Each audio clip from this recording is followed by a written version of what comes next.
వచనం, విశ్వాసానికి పరీక్షలు సంపూర్ణమవ్వాలి, సహనం, పాపంలో బ్రతకాలి, దేవుని పిల్లగాలి, దేవుని జ్ఞానం, దేవుణ్ణి అవిశ్వాసం దాటుకోవాలి. 9, ధీరుడైన సహోదరుడు తనకు కలిగి ఉన్న ఉన్నత దేశాన్ని అసహ్యించుకోవాలి. ధనవంతులైన సహోదరుడు తనకు కలిగిన దీన దశయందు అసహ్యించుకోవాలి. ఏదైనా ఇతడు గడ్డిపోవాలి, గతించుకోవాలి. సూర్యుడు ఉదయించి వడగాలి కొట్టి గడ్డిని మార్చివేయగా దాని పువ్వురాలను దాని స్వరూప సౌందర్యము నశించు. అలాగే ధనవంతుడు తన ప్రయత్నంలో వాడుకోడు. ధనవంతుడు తన నడతల్లో వాడు. మరణం కోసం మాట్లాడలేదు, జాగ్రత్త పెట్టుకోండి. పువ్వురాలు అన్నాడు, అవునా కదా? పువ్వురాలు అనేది ఒక దానికి వాడాడు. ఎక్కడ? పెద్ద అవునా? దాని పేరు మరణం కోసం వాడాడు. మానవ దేహం అనేది, మానవ జీవితం అనేది గడ్డి కూడా. ఇక్కడ మాట్లాడింది వడగాలి కొట్టి గడ్డిని మార్చివేయగా తన పువ్వురాలను స్వరూప సౌందర్యము. అలాగే ధనవంతుడు తన ప్రయత్నం వాడు. ధీరుడైన సహోదరుడు, ధనవంతుడైన సహోదరుడు ఎవరు? వీళ్ళిద్దరు కూడా సంఘంలో క్రీస్తునందున్న వాళ్ళు. క్రీస్తునందున్న వాళ్ళు అందరూ కూడా సహోదరులే. అయితే ధీరుడైన సహోదరుడు, ధనవంతుడైన సహోదరుడు. ధీరుడైన సహోదరుడు ఏం చేస్తాడంటే సంపూర్ణమైన త్యాగము, దేవుని మీద ఆధారపడి తన జీవితాన్ని సాగిస్తూ ఉంటాడు. ధనవంతుడైన సహోదరుడు ఏం చేస్తాడంటే తన సొంత విధానాలు ప్రవర్తించడానికి, అంటే తన దైవ నియమాలు అనగా దేవుని చిత్తాన్ని నెరవేర్చే విషయంలో, అనగా దేవుని వాక్య ప్రకారం ప్రవర్తించే నడతలో అతను ఏమైపోతాడంటే ప్రయత్నాల్లో అనగా నడకల్లో ఆయన వాడిపోతాడు. ఎందుకని? తిమోతి రాసిన మొదటి పత్రిక 6:10 యెహోమందు ధనవంతులైన వారు గర్విష్ఠులు. అంటే కొన్ని దేవుని మీద ఆధారపడలేరు వారు.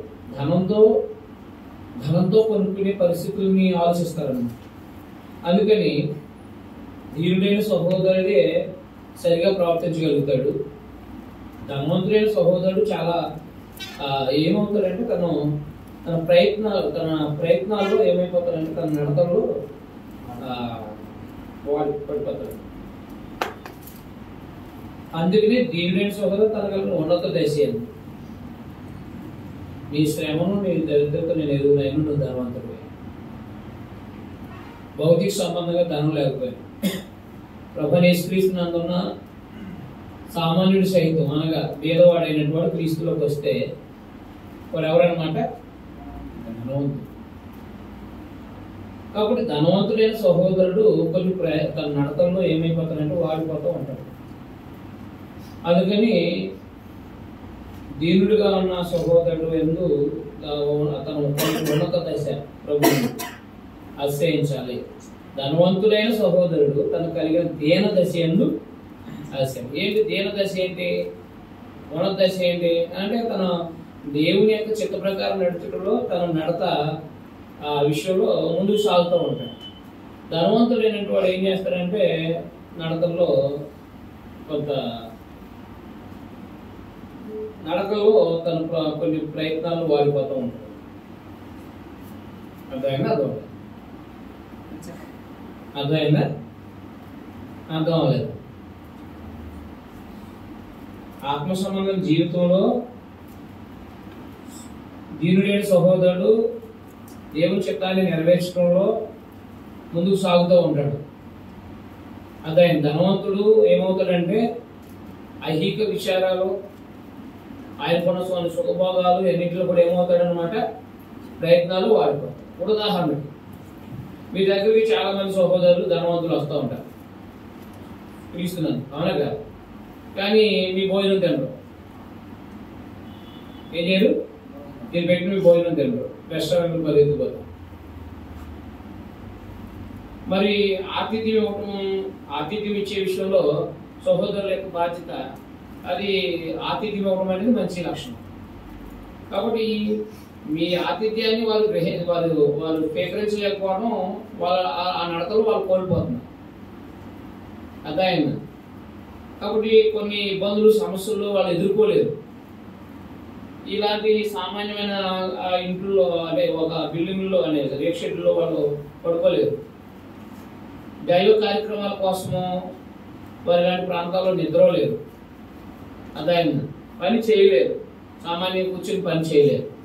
అందువల్ల తన పరిస్థితులకి అనుకూలం లేనప్పుడు అతను ప్రయత్నాలు ఏమైపోతారో వాడిపోతారు. ఒక ధనవంతుడు ఏంటంటే, ఒక ఆయన మనకి బైబిల్ క్లాస్కి వాక్యం చెప్పడానికి వచ్చేవారు. ఆయన ధనవంతుడు, కానీ ఒక క్లాసు మిస్ అయ్యారు. ఆయన ఏంటంటే అడిగితే డ్రైవర్ లేడు రాలేకపోయాను. డ్రైవర్ లేడు అంటే డ్రైవర్ లేకపోతే ఆయన ఎక్కడికి కదలదు. ధనవంతుడు కాదు, అవునా కాదా? అదే సామాన్యుడు, దరిద్రుడు అవసరమైతే కారు కొనుక్కున్నా లేకపోయినా తను దైవ కార్యక్రమం సంబంధించిన విషయాలు అన్ని నేర్చుకుంటాడు. కాబట్టి తాను డ్రైవింగ్ చేయడంలో ఏమవునమాట ఫీల్ అవ్వదు. అలాగే ఆత్మ సంబంధ జీవితంలో తగ్గించుకోలేడు. ధనవంతుడు ఏమవలేడు, తగ్గించుకోలేడు. ఎంతో దైవభక్తి కలిగినటువంటి వాడు తప్ప సామాన్యంగా కొత్తగా రక్షణ పొందినటువంటి వాళ్ళు ధనవంతులే ఉంటారు, దరిద్రులే. తను ధనవంతులేంటి, తనకున్న దాంట్లో ఇవ్వాల్సిందే ఇస్తాడు, కానీ దరిద్రులు ఇచ్చిన దాంతో పోల్చుకుంటాడు. అతని కంటే నేను ఎక్కువ ఇస్తున్నాను చెప్పండి ఎవరు పరిచయం, అవునా? అది అందువల్ల ధనవంతుడైనటువంటి వాడు దైవ సంబంధమైన జీవన విధానంలో, అనగా దేవుని యొక్క సంపూర్ణతలో ఎదిగే విషయంలో అతను కొన్ని ప్రయత్న నడకల్లో పడిపోతూ ఉంటాడు. దేనిని సహోదరుడు అనగా సామాన్యంగా బ్రతుకుతున్న జీవితాన్ని కొనసాగిస్తున్న సహోదరుడు దైవ సంబంధమైన కార్యక్రమాల కోసం త్యాగపూర్తమైన జీవితాన్ని జీవిస్తూ ఉంటాడు అని తెలియపరచాడు. అందుకనే దేవుని చేత ప్రజలు బ్రతికేవాడినేమో గొప్పగా పెట్టాడు, కొన్ని దైవ సంబంధ విషయాల్లో కొన్ని విషయాల్లో వెనకం చేసేవాడినేమో దీనుడిగా పెట్టాడు. ఆత్మ సంబంధం అర్థమలేదు మీకు? అది 2వ అధ్యాయంలో చెప్తాడు. అవునా? ధనవంతుడైన సహోదరుడు నేను దరిద్రుడు, అదనమాట. అందువలన దైవజనుడు ఏమన్నాడంటే, 1 తిమోతి 6:11 దైవజనుడే నీవైతే వీటిని. దైవజనుడు అనగా దేవుని పనివాడు తన ప్రయత్నాల్లో తన నడకల్లో వెనకం చేయకుండా ముందుకు సాగాలంటే ప్రభులో తనకి సర్వ సమృద్ధి అయితే ధనం అనుకోడు. సుఖము అనే ధనంలో తేలియాడేవాడే ఉన్నాడు, ధనవంతుడైనటువంటి వాడే ఉండకూడదు. అందుకే బర్నబా తనకున్న ఆస్తి అంతా ఏం చేశాడు? పొలాలు అమ్మేసి ఏం చేశాడు? సంఘానికి ఇచ్చేసి అప్పుడు సేవ చేశాడు. ఒక ఆయన్ని ధనవంతుని రానా కూడా నీకు లోటు ఉందని చెప్పాడు. అది వదలలేను అన్నాడు. అది ధనవంతులు తన ప్రయత్నంలో నడతల్లో ప్రభువైన యేసుక్రీస్తులో సంపూర్ణుడు అవ్వాలంటే తెలుసు కదా మీకు, మత్తయి సువార్త 19:16 నువ్వు సంపూర్ణవుడు కోరియాల, అవునా? సంపూర్ణవుడుకు కోరియాల. ఈ ధనము వేడకి ఇచ్చేసిందని వెంబడించమని వదిలేయమన్నాడు.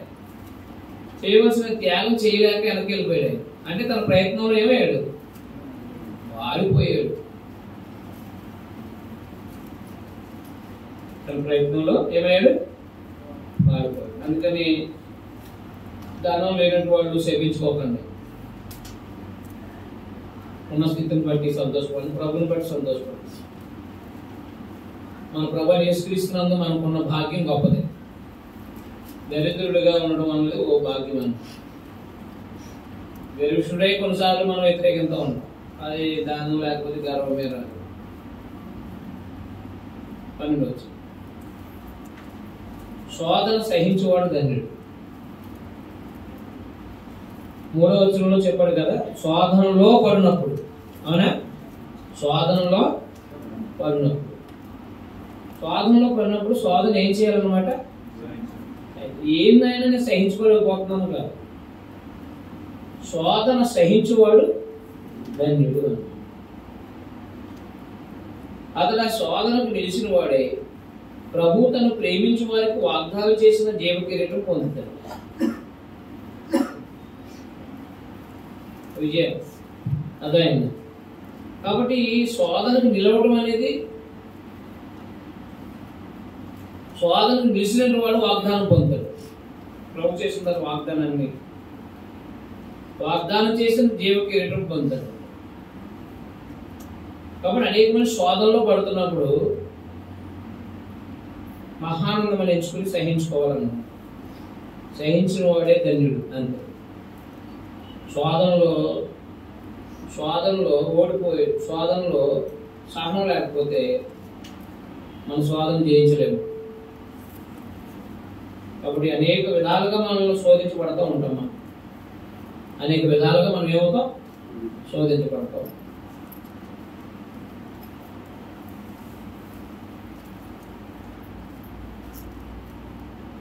దేవుడు కీడి విషయమే శోధింపనేరాడు. ఆయన ఎవరిని శోధింపుడు కనుక, ఎవరైనా శోధింపడినప్పుడు నేను దేవుని చేత శోధించబడుతున్నానని అనుకో. దేవుడు కీడి విషయమైన శోధింపనేరాడు. ఆయన ఎవరిని శోధింపుడు కనుక, ఎవరైనా శోధింపబడుతున్నప్పుడు దేవుని చేత శోధించబడుతున్నాను అనుకోడు. అది యోగుని కూడా దేవుడు అన్నాడు. అవునా కదా? దేవుని నా వల్ల కాదు నువ్వు ఇబ్బంది పడుతుంటా, అపవాదు వల్ల. అందువల్ల ఎవరైనా శోధించబడుతున్నాడంటే ప్రతి వాడు తన స్వకీయ దురాశ చేత ఏడవబడి, అంటే తన స్వకీయ దురాశ చేత ఏం చేయబడుతున్నాడు అనమాట? లాగబడుతున్నాడు. తన స్వకీయ దురాశ చేత లాగబడుతున్నాడు అన్నమాట.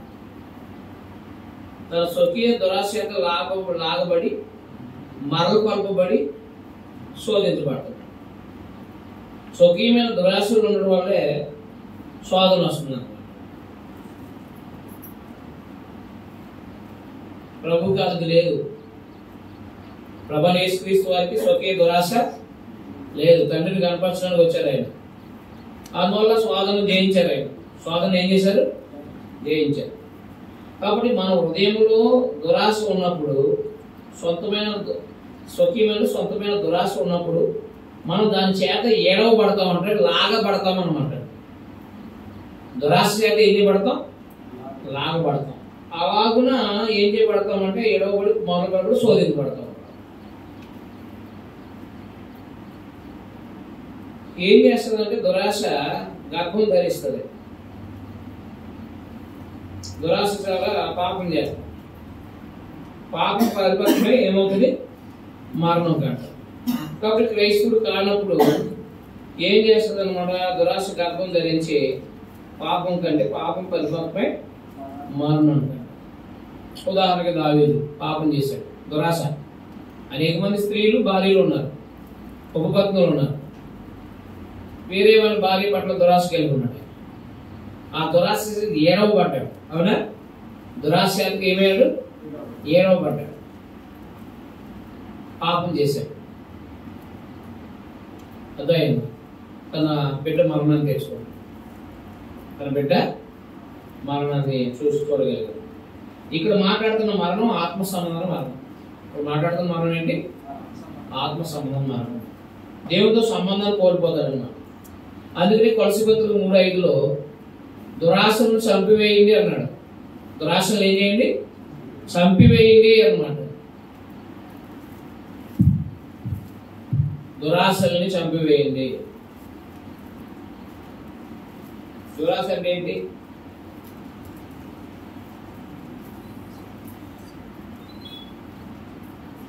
దురాశ అంటే ఏంటి?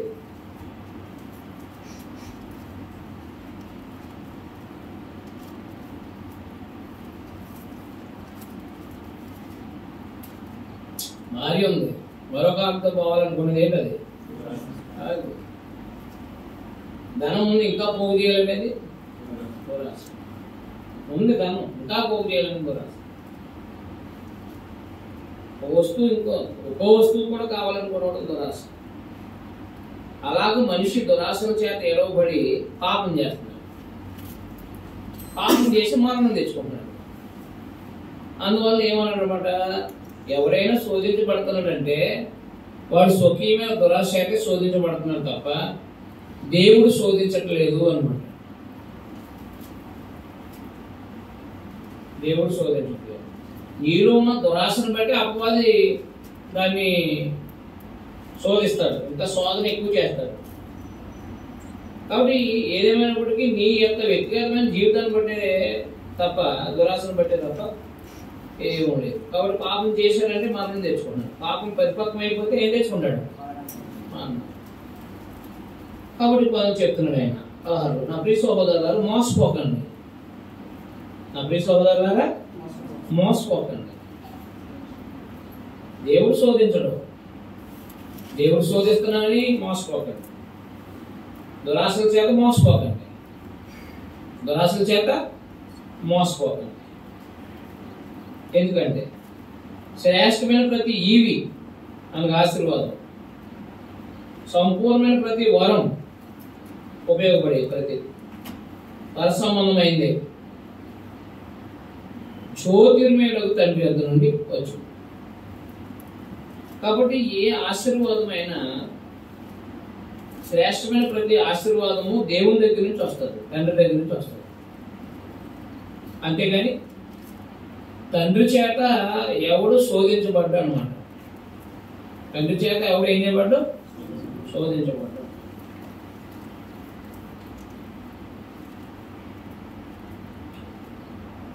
ఆయన యందు అనగా దేవుడి యందు పరలోకం నుంచి శ్రేష్టమైన ప్రతి వరాన్ని అనుగ్రహించే దేవుని యందు ఏ సంచలత్వమైనను గమనాగమనం వల్ల కలుగు ఏ ఛాయ అయినను లేదు. అంటే ఒక చోట, అంటే ఈ నీడ ఉంది చూసారా, ఒక చోట కనపడి మరొక చోటకి వెళ్ళిపోతారు. దాన్ని ఏమంటారంటే చంచలత్వం అంటారు. ఏమంటారు? కాబట్టి ఒకసారి ఒకలాగా ఉండి దేవుడు ఇంకొకసారి ఇంకొకలాగా ఉండేవాడు కాదు అనమాట. అలాంటి చంచల మనస్తత్వం కలిగినటువంటి వాడు దేవుడు కాదు.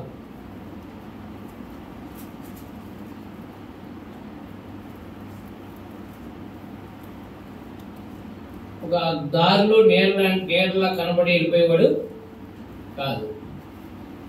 ఆయన తను సృష్టించిన వాటిలో మనం ప్రథమ ఫలంగా ఉన్నట్టు, ఆయన సృష్టించిన వాటిలో మనము ఏమైనారండి అనగా క్రైస్తవులు తను సృష్టించిన వాటిలో మనం ప్రథమ ఫలంగా ఉన్నట్లు. ప్రథమ ఫలం అంటే మొదటి వాళ్ళగా ఉన్నట్లు. సత్య వాక్యం వల్ల మనం తన సంకల్పం ప్రకారం అంటే సువార్త ద్వారా దేవుడు మనం కన్నాడు. ఎందుకు అని అంటే మనము దేవుడికి ప్రథమ ఫలంగా ఉండడానికి. మరి దేవునికి మనం ప్రథమ ఫలంగా ఉండటానికి మొదటి ఫలాలుగా ఉండడం కొరకు దేవుడు మనకి ఈవులు ఇచ్చేవాడే తప్ప మనల్ని శోధించి అదాయన మనల్ని శోధించేటట్టుగా శోధించడు. మనల్ని ఏనేడు శోధించడం. అందువల్ల శోధన అనేది తను స్వకీయ దురాశ తెచ్చుకుని పాపం చేసి మరణం అవుతున్నాడు. కానీ దేవుడు అయితే శోధించడు. కానీ దేవుడు ప్రతి ఆశీర్వాదాన్ని అనుగ్రహిస్తాడు. ఆయనలో ఏ సంచలత్వము, ఆయన నీడ వలె ఒక చోట ఒక్కొక్కసారి కనబడి మరొకసారి కనబడలేనట్టు వాడుగా ఉండడు. కారణం ఏంటంటే దేవుడు ఆ నిత్యుడు కాబట్టి ఆయన మనము క్రైస్తవులు అనేవాళ్ళు ఆయన ప్రథమ ఫలం ఉండాలని ఆయన సంకల్పం ప్రకారంగా ఆయన మనం కన్నాడనే సంగతిని 18 వరకు చెప్పుకుంటూ వచ్చాము. దేవుని దగ్గర నుంచి ఆశీర్వాదాలు వస్తాయి తప్ప దేవుడు ఎవరిని ఏం చేయడు అనమాట, శోధించడు అని 12 నుంచి 18 వరకు చెప్పుకుంటూ వచ్చాము. కాబట్టి ఎవరైనా శోధించబడుతున్నారంటే తనలో ఉన్న దురాశను బట్టి ఏమవుతున్నారు, శోధించబడుతున్నారు. కానీ దేవుడు కాదు అనే సంగతి మొట్టమొదటి తెలుసుకోవాల్సిన విషయం. క్రైస్తవులైనటువంటి వాళ్ళలో దురాశలు ఉండకుండా ఉంటే మనం శోధించబడము. 19. నా ప్రియ సహోదరులారా, మీరు ఈ సంగతి ఎరుగుదురు గనుక. ఏ సంగతి ఎరుగుదురు?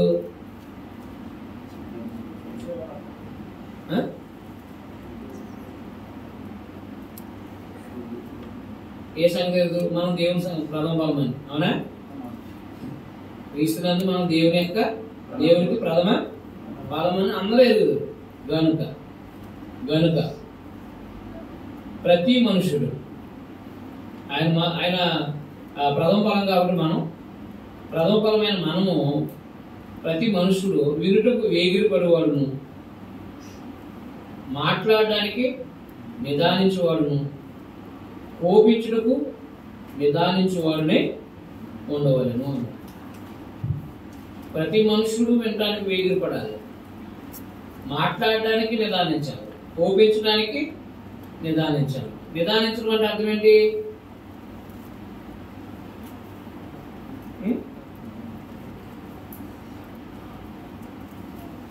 వేగిరి పడటం అంటే ప్రతి మనిషి వినటానికి వేగిరి పడటం అంటే ఏంటి?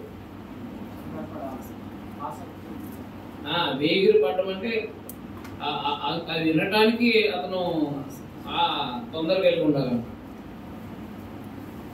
మాట్లాడడానికి ఆలోచించి మాట్లాడాలి, కోపించడానికి ఆలోచించడం.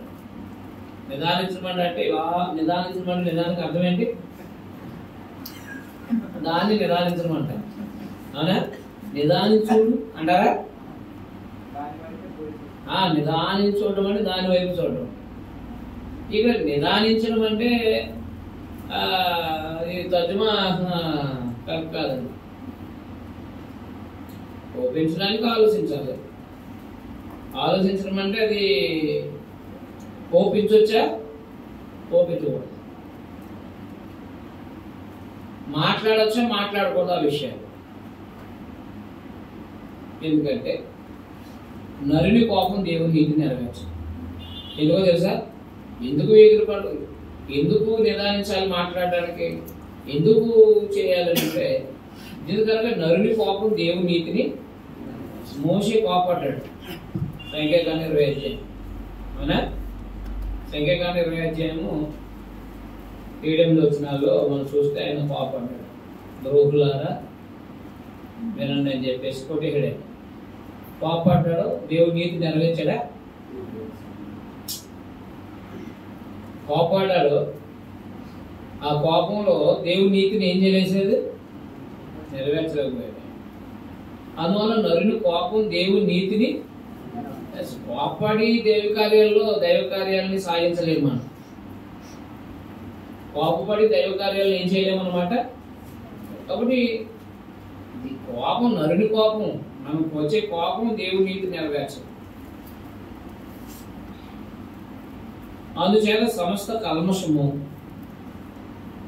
కలుషితమైన జీవితం, విర్రవీగుచున్న అంటే ఎక్కువగా చేయాలనే చెడుతనమును మాని. విర్రవీగటం అంటే ఏంటి? ఎక్కువగా చేయాలనే చెడుతనమును మాని. కలుషితమైన జీవితము, విర్రవీగుచున్న అంటే ఎక్కువగా చేయాలనే చెడుతనాన్ని మాని. అదన్నమాట. చెడుతనం అనేది ఎక్కువ చేయాలని ఉంటుంది అన్నమాట. తాగేవాడు ఎప్పుడైనా చూడండి, తాగేస్తానే ఉంటాడు. నేను అవునా కాదా? అది చెడ్డపడి. ఎదుటివాడికి కీడు చేస్తాం, ఎదుటివాడికి కీడు చేస్తూనే ఉంటాడు. అలాగే చెడు చేసే పనులు చెడు చేస్తూనే ఉంటాడు. అంటే చెడు చేసే విషయంలో ఎక్కువ చేస్తాడు అనమాట. విర్రవీగడం అంటే ఏంటి?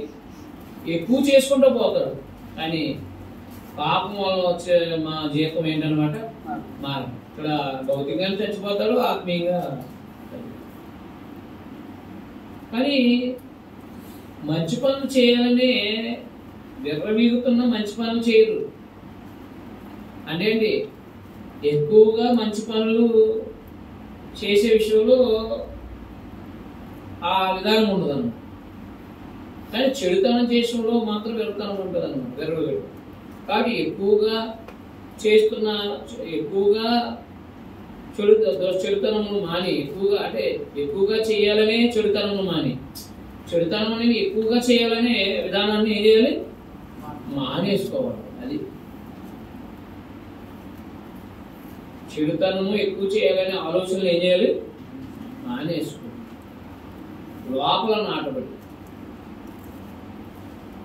మీ ఆత్మను రక్షించడానికి శక్తి గల వాక్యాన్ని సాత్వికంతో అంగీకరించాలి. కాబట్టి మన ఆత్మను రక్షించడానికి శక్తి గల వాక్యాన్ని మనం ఏం చేయాలంటే సాత్వికంతో అంగీకరించాలి. అది సాత్వికంతో అంగీకరించేది ఏముంది? మనకి వాక్యం మన కోసం, నా కోసమే చెప్పారని చెప్పేసి కారం మిరియాలు ఏం చేస్తూ ఉంటారు? ఊరేస్తారు అంతే శనికాయలు లోపల కదా. ఇంకా అది కరెక్ట్ కాదు కదా. సాత్వికంతో అంగీకరించమన్నాడు. సాత్వికంతో అందువల్ల దేవుని నీతిని నెరవేర్చడానికి జాగ్రత్త పడాలి. ఎక్కువగా చేసే చెడుతనాన్ని మానేసుకోవాలి. సాత్వికంతో దేవుని వాక్యాన్ని అంగీకరిస్తూ ఉంటారు. సాత్వికంతో దేవుని వాక్యాన్ని అంగీకరించాలి. సాత్వికంతో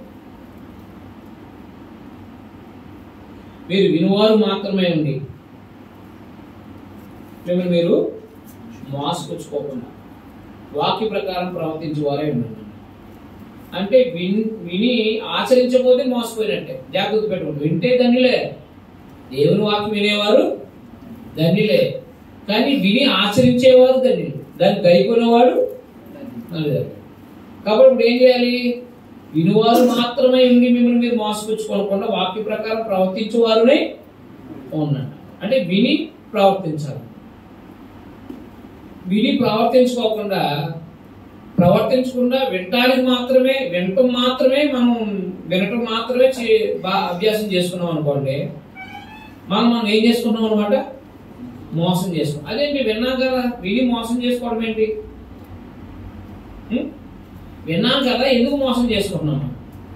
విన్నాం కదా, మోసం చేసుకోవడం ఏంటి? అంటే మనం ఎలా ప్రవర్తించాలో మనకు వినపడింది, బయటికి వెళ్ళి మన ఇష్టం వచ్చిన ప్రవర్తిస్తాం, మోసపోతున్నాం అన్నమాట. మనం దేవుని చిత్త ప్రకారం బ్రతికితే నిత్య జీవానికి పోతాం. అలా కాకుండా వాక్యం విని మన ఇష్టానుసారం బ్రతుకుతాం అనుకోండి, మోసపోతున్నాం అన్నమాట. ఏంటి మోసపోవడం అంటే, రేపు పొద్దున నిత్య జీవానికి వెళ్ళకోకుండా మనమే ఏం చేసుకుంటున్నాం? మోసం చేసుకుంటున్నాం. కాబట్టి సందేశం విని ఆచరించడానికి ఎప్పుడు కూడా సందేశం విన్న వెంటనే దాన్ని ఆచరించడానికి పూనుకోవాలి. మన లోపం మనకు అర్థమైనప్పుడు మనం దిద్దుకోవడానికి ప్రయత్నం చేయాలి. అప్పుడు మనం మోసం చేసుకోవట్లేదు.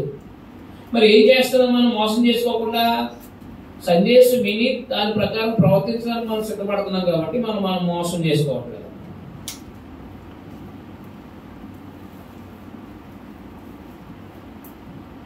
ప్రవర్తించు వారినే అన్నాడు. ఆచరణలో పెట్టాలన్నమాట. సందేశం విని ఏం చేయాలి? ఆచరణ పెట్టాలి. చాలా సామెతలు ఉంటాయి అన్నమాట. కరివేపాకు ఉంది, కరివేపాకు కావాలి అలా ఉంటాం. అవునా? ఇంటింటికి తిరిగేస్తారంటే కరివేపాకు లేకపోతే తాలింపులు వేసారు, అన్నంలోకి వచ్చాయి పక్కన అంతేనా? తాలింపు వేశారు, కరివేపాకు లేకపోతే తాలింపు వేసి చాలా మంది తిరిగేస్తారంటే ఊరంతా. చాలు ఏదో మొత్తం తాలింపు వేశారు కరివేపాకు.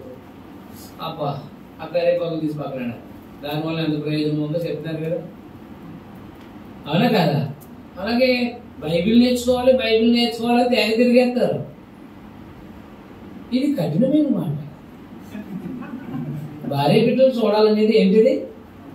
కఠినమైన మాట. పాపం చేయకుండా ఉండటం అనేది ఏంటి? కఠినమైన మాట. దేవునికి ఇవ్వటం ఏది? కఠినమైన మాట. మరి ఎందుకన్నా? ఎందుకు ట్రైనింగ్ అయ్యావు? ఎవరు నేర్పుతారని ఎందుకు పరిగెత్తావు? సందేశం విన్నావు, యుద్ధాన్ని పరిగెత్తావా? రైట్ పరిగెత్తావు. మళ్ళీ ఇది నేను చేయను అని కరివేపాకులా పక్కన పెట్టకపోతే నీ బతుకు ఏమైపోతుంది? ఆ కంటి వ్యాధి అనేది వచ్చి పడిపోద్ది ఆ కరివేపాకు తినకపోతే. అవునా కాదా? అలాగే నువ్వు వాక్యం ఎప్పుడైతే ఆచరించవో నువ్వు ఆత్మ సంబంధం గుడ్డోడు అయిపోతావు అని అర్థం. ఆత్మ సంబంధమైన గుడ్డోడు అయిపోతావు. గుడ్డోడు అయిపోయిన తర్వాత ఇంకేం కనపడదు, చీకటి. జీవితం ఏమైపోద్ది? చీకటి. అలా ఎంతో మంది బ్రతుకుతుంటారు. చాలా మంది వాక్యం వింటారు, ఆచరించారు. వాక్యం వింటారు, ఏం చేయరు, చాలా సంతోషపడతారు. బా ఇది నాకు తెలియదండి. మీ ద్వారా కొన్ని సంగతులు నేర్చుకున్నాను. ఎందుకో తెలుసా? ఏథెన్స్ ప్రజలకు తెలుసుకోవడానికి మాత్రమే వచ్చాను. ఎవరిలాగా? ఏథెన్స్ ప్రజలాగా తెలుసుకోవడానికి మాత్రమే వచ్చాను.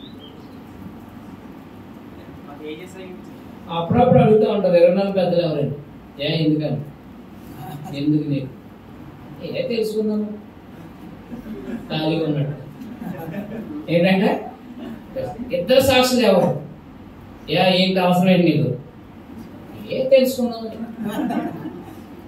నేను అంతేనా? గడసాత్మ ఎవరు? ఊరలో తెలుసుకుందాము. మెరుగేసేదే ఎవరు? తెలుసుకుందాము. జీవితాలకు సంబంధించిన ఎన్నో ఉన్నాయి, అవి తెలుసుకోవాలి. భార్య భర్త అంటే భార్యని ఎలా ప్రేమించాలో తెలుసుకోవాలని ఉంటారా? అది మనకు తెలుసండి. వినకపోతే కొట్టుపడేమే అంతేనా? వినకపోతే ఏం చేయడం? కొట్టుపడేమే. అది నాకు తెలుసు. ఇంకా బైబిల్ అంటే ఎంతో, బైబిల్ అంటే మాట్లాడదు. బైబిల్ అన్నాం అనుకోండి, బైబిల్ ప్రకారం ఉన్నాం అనుకోండి, మనం ఆట ఆడేస్తారు. అదే కరచిపించాము కూడా భయపడతారు. అవునా? మనకి అవి అలవాటు, అవి జీవించిపోయి ఏం చేస్తాం? వాక్య ప్రకారం ప్రవర్తించడానికి. ఒకవేళ వాక్యం విని రేపొద్దున భార్య ఇబ్బంది పెడితే మీరు సహించుకుంటారు. కాసేపు సహించుకుని లాభం లేదు, మన ప్రయత్నం మనం చేయకపోతే పని అవుతుందని చెప్పేసి దూకేస్తారు. నేను బైబిల్ పట్టుకున్నాను కాబట్టి నీ పని లేకపోతే ఆల్రెడీ అప్పటికే భయపెట్టేసావు. ఇంకొక ఆయన అంటాడు, నేను బైబిల్ పక్కనెట్టానంటే నీ సంగతి చూస్తాను. అబ్బా బైబిల్ పెట్టుకున్నది ఎందుకు? అప్పుడప్పుడు పక్కన పెడతాగా. పక్కనెట్టు ఏమవుతుంది చెప్పాడు కదా ఏకపత్రికలు. అవునా? బైబిల్ పక్కనెట్టినంటే ఏం చేస్తాను అంటే అర్థమేంటి? ఇక్కడ సావలేదు, చచ్చాడా? సావలేదు. బైబిల్ చచ్చినోటి ఎందుకు పక్కన పెట్టాడు? కాబట్టి అర్థమైంది. అందువల్ల ఆలోచించేస్తున్నాను.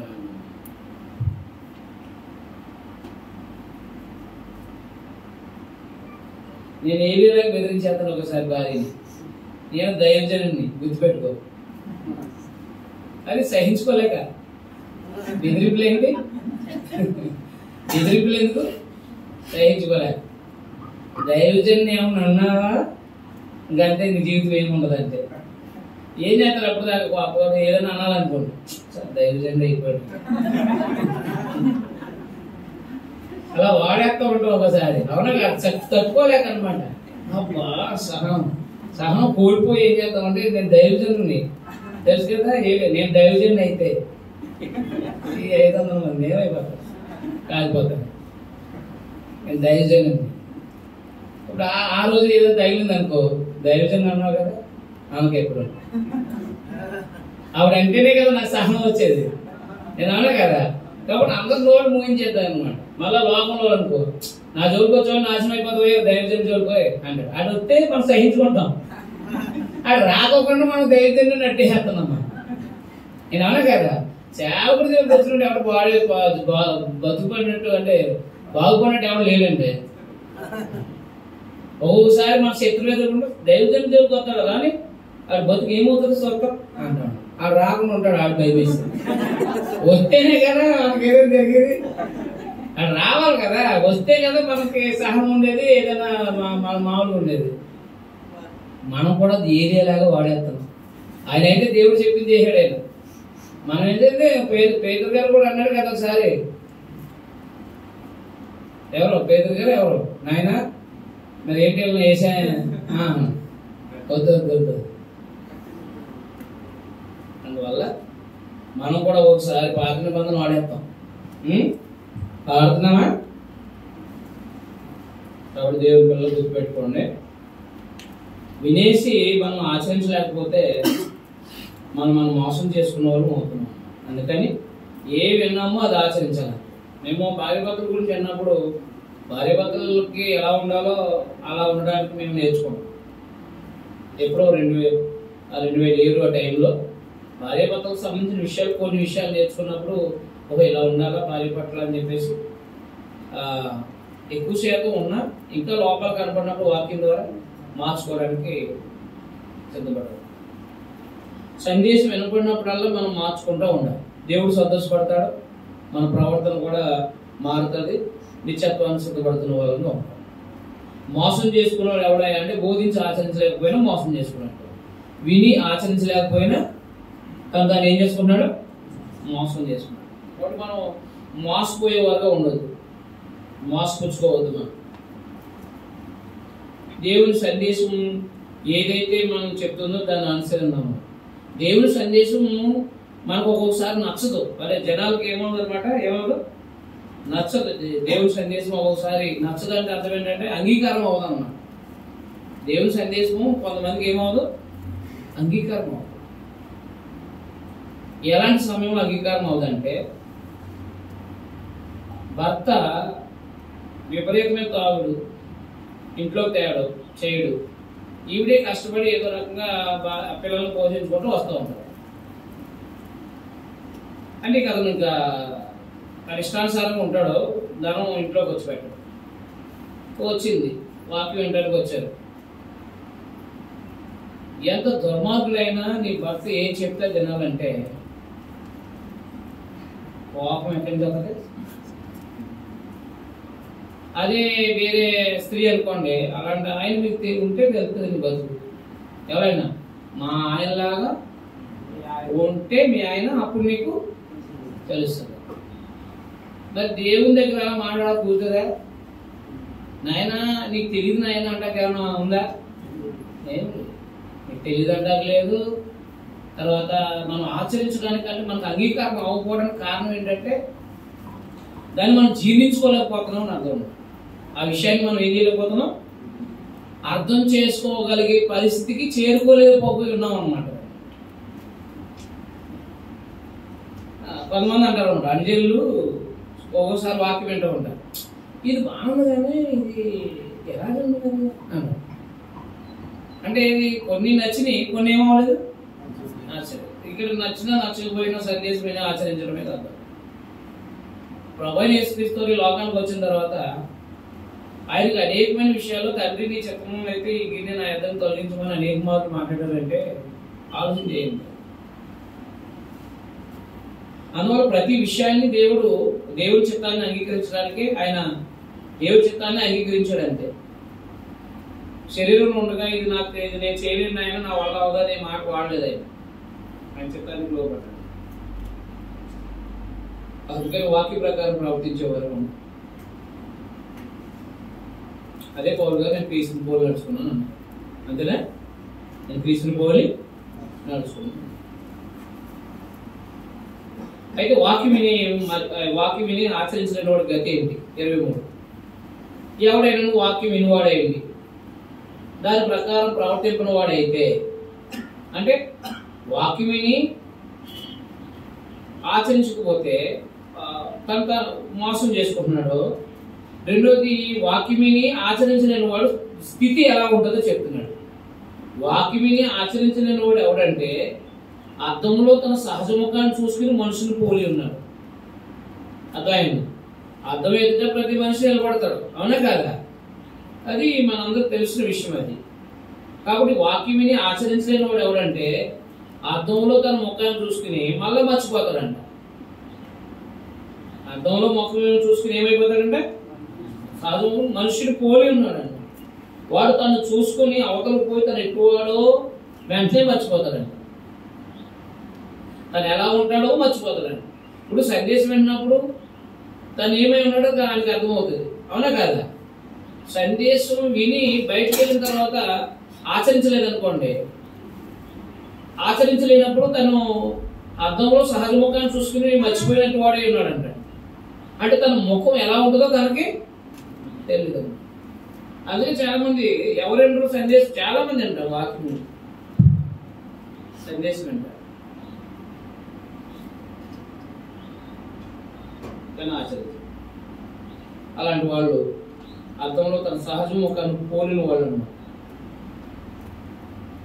అందువల్ల మనం దేవుడు మన ప్రథమ ఫలంగా చేసుకున్నాడు కాబట్టి మనము దేవుని నీతిని అది దుష్టత్వాన్ని మానేసుకుని దేవుని వాక్యాన్ని, దేవుని యొక్క శక్తిగల వాక్యాన్ని సాత్వికంతో అంగీకరిస్తూ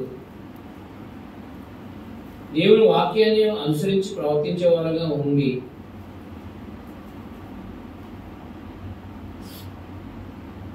క్రియలు చేసేవారుగా ఉండాలని చెప్పాడు. అయితే స్వాతంత్రం మిచ్చు సంపూర్ణ నియమములో అంటే కొత్త నిబంధనలో తేరు చూసి నిలకడగా ఉండేవాడు ఎవడో వాడు విని మర్చివాడు కాక క్రియలు చేయవాడంటే తన క్రియలో దండుడు. ఎందుకు వాక్యం అనేది? ఎందుకు? ఆచరణలో పెట్టి పనులు చేయడానికి, అవునా? కాబట్టి వాక్యం ఆచరించగలిగితే క్రియలు ఉంటాయన్నమాట, మంచి పనులు చేయగలుగుతాం, అవునా కాదా? వాక్యమిని విశ్వాసించి మంచి పనులు చేయకపోతే మనము క్రియల మూలంగా నీతిమంతులుగా ఉండలేము అని చెప్పాడు అనమాట. రెండో అధ్యాయం అర్థమైందా? కాబట్టి క్రియల మూలముగా కాబట్టి తేరు చూసి నిలకడగా ఉండేవాడెవడో. కాబట్టి మనం దేవుని వాక్యం ద్వారా మనం చూసుకుంటున్నాం. కొత్త నిబంధన ద్వారా మన అంతరంగ జీవన శైలి, మన విధానాలు మనం చూసుకుంటున్నాం. సందేశం వింటున్నప్పుడు అందులో నిలకడగా ఉండేవాడు ఎవడో వాడు విని మర్చివాడు కాక క్రియలు చేయవాడేంటి తన క్రియలో ధన్యుడగును. తన క్రియలో ఏమవుతాడంటే ధన్యుడగును. అదే 2:14 చెప్పాడు. సహోదరులారా, క్రియలేనప్పుడు ఎవడైనా విశ్వాసం కలదని చెప్పిన ఏమి ప్రయోజనం లేదంటాడు. వాక్యమిని క్రియలు వాక్యానుసారమైన క్రియలు లేకపోతే ఏముండవంటే ప్రయోజనం లేదు. ఏం ప్రయోజనం అన్నాడంటే ప్రయోజనం లేదనే కదా అర్థం. అందువల్ల మనందరం కూడా వాక్యమిని ఆచరించే వారుగా ఉండగలగాలి. ఎవడైనా నోటికి కళ్ళని పెట్టుకోండి. మళ్ళా టాపిక్ మారింది. ఎవడైనా తన నోటికి కళ్ళు పెట్టుకోండి. కానీ ఉదయం మోసపంచుకుంటూ భక్తి కలవాలని అనుకునేవాడు వాని భక్తి వ్యర్థమే. ఇది నోటికి కళ్ళు పెట్టుకోవడం ఎందుకు? నోటికి కళ్ళు ఎందుకు పెట్టుకోవాలి? కళ్ళు అంటే ఏంటి? కళ్ళు అంటే ఏంటి? ఇక్కడ చెప్పాడు కదా 3వ అధ్యాయంలో 3వ వచనంలో, గుర్రములు మనకు లోబట్టికే నోటికి కళ్ళెం పెట్టి వాటి శరీరం అంతయు త్రిప్పుతుంది కదా. ఇప్పుడు మనం కూడా మన యొక్క నోరుని మన యొక్క నోటికి కళ్ళెం పెట్టుకుని ఉంటే మనం భక్తి కొనసాగించిన వాళ్ళం అవుతాం. అన్ని జనుల్లో ఉన్నాం కాబట్టి వాడు ఇష్టం వచ్చినట్టు మాట్లాడేస్తాడు. వాడికి ఏం అడ్డు ఆపు ఉండవు, అవునా కాదా? మాట్లాడితే తన ఇష్టం వచ్చినట్టు మాట్లాడేస్తాడు అనుజనుడు, అవునా కాదా?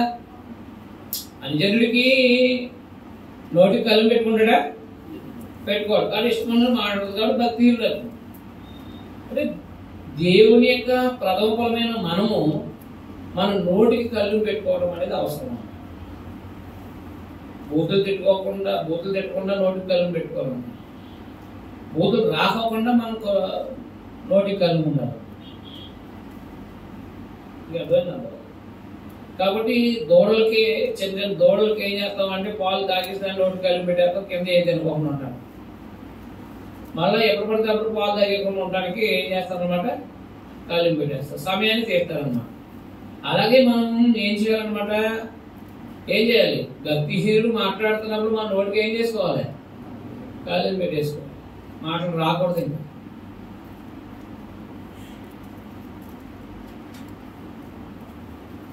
అది క్రైస్తవుడిగా సాధ్యమైన పనే, క్రైస్తవుడిగా సాధ్యమైన పనే. కానీ లోకాన్ని చూసి మనము, లోక పరిస్థితులను బట్టి చూసి మనం ఎక్కడ తక్కువైపోతున్నామేమో, మనం ఎక్కడ అవమానపడుతున్నామేమో అని చెప్పేసి మనం అప్పుడప్పుడు నోటికి కళ్ళెం తీసేస్తూ ఉంటాం. అవునా? కళ్ళెం తీసేసి మాట్లాడుతూ ఉంటాం. ఏడు మాట్లాడుతున్నామండి అని చెప్పేసి. ఆలోచించేది దేవుని పిల్లలు. నోటికి మనం కళ్ళు పెట్టుకుని బతుకుతున్నామా? అసలు కళ్ళమే లేదా? కళ్ళు పెట్టుకోవట్లేదు అసలు. అటు ఆపు లేకుండా మాట్లాడుతున్నామా? ఏది నోటికి వస్తే అది మాట్లాడుతున్నామా? అది లోకము, భక్తిహీనుల యొక్క విధానం. అది భక్తి పరులైన వాళ్ళు నోటికి కళ్ళు పెట్టుకోవాలని చెప్తుంది. తర్వాత ఎవరైనా నోటికి కళ్ళు పెట్టుతాను హృదయం మోసపోసుకొచ్చు భక్తి గలవాడని అనుకుని వాని భక్తి వ్యర్థమే, ప్రయోజనం లేనిదే. తండ్రి అయిన దేవుని ఎదురు పవిత్రము నిష్కలంకమైన భక్తి ఏదనగా దిక్కులేని పిల్లలను, విధవరాలను, వారి ఇబ్బందులు పరామర్శించు. అర్థమైందా? తండ్రి అయిన దేవుని ఎదురు పవిత్రము నిష్కలంకమైన భక్తి ఏంటంటే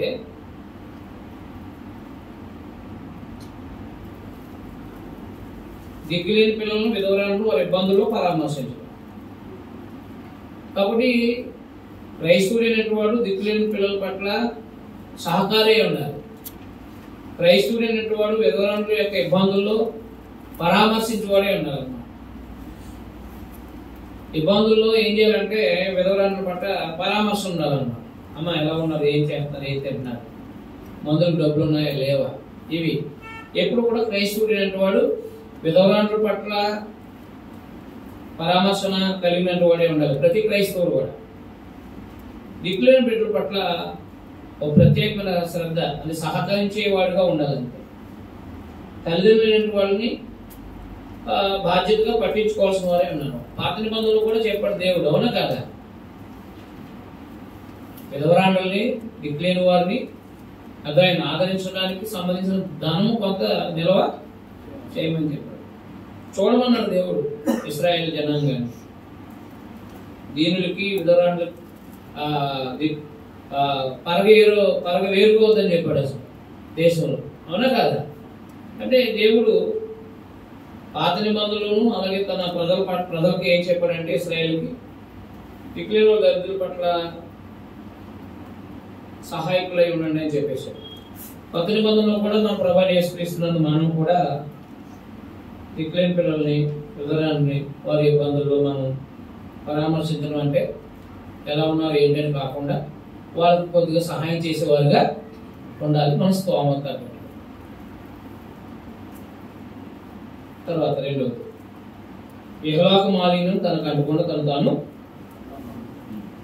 మాలిన్యం అంటే మట్టి అని అర్థం నిజానికి, కానీ ఇక్కడ మట్టి కోసం మాత్రం మాట్లాడలేదు. మరిన వస్త్రాలు తీసేయమన్నాడు కదా జకర్యాలు. అంటే పాప సంబంధమైన, అంటే లోకంలో ఉన్న పాప సంబంధమైన పరిస్థితులు మనం మండించుకోకూడదు అన్నమాట. లోక సంబంధమైన పరిస్థితి, పాప సంబంధం ప్రభావం అని ఏం చేయకూడదు, మనం అంటించుకోకూడదు. అంటే అర్థం ఏంటంటే వాటిని ఆచరించేవారుగా ఉండకూడదు, దూరంగా ఉండాలి అన్నాడు.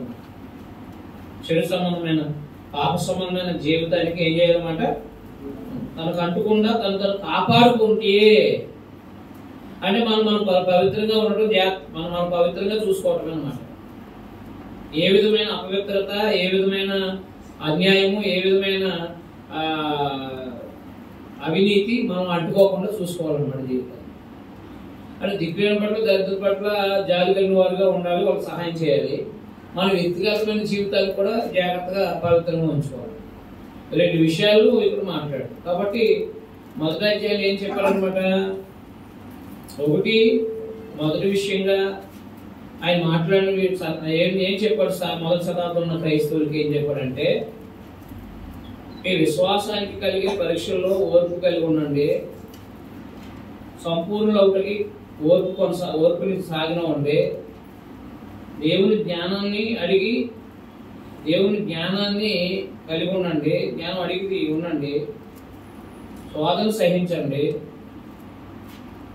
క్రీస్తునందు మీరు దేవుని ప్రథమ ఫలం కాబట్టి, ప్రథమ ఫలమైన వారు కాబట్టి మీరు దేవుని నీతి నెరవేర్చేవారుగా, దుష్టత్వాన్ని మాని దేవుని వాక్యాన్ని సత్వికంతో అంగీకరించేవారుగాను, వాక్య ప్రకారంగా ప్రవర్తించేవారుగాను, కొత్త నిబంధనలో తేరు చూసుకునేవారుగా, క్రియలు చేసేవారుగా, నోటికి కళ్ళు పెట్టుకునేవారుగా, దిక్కులేని వారిని, దరిద్రుల్ని లేకపోతే వారిని ఆదరించేవారుగా, అపవిత్రత అంటుకోకుండా ప్రవర్తించేవారు. లోక సంబంధమైన పాప సంబంధమైన విధానం మనం కట్టించుకోకుండా ఉండాలి. పరులు పాపాలు పాల్పడే అనుకున్నాడు కదా అన్నాడా. పరులు పాపాలని ప్రోత్సహించి మన పాపాలను అంటించుకునేవారుగా ఉండకూడదు. అంటే అన్యాయాన్ని ఎంకరేజ్ చేయకూడదు, అపవిత్రతని ప్రోత్సహించకూడదు. అది విషయం. చూసారా ఎన్ని విషయాలు అంత లోతుగా చెప్పుకొచ్చాడు.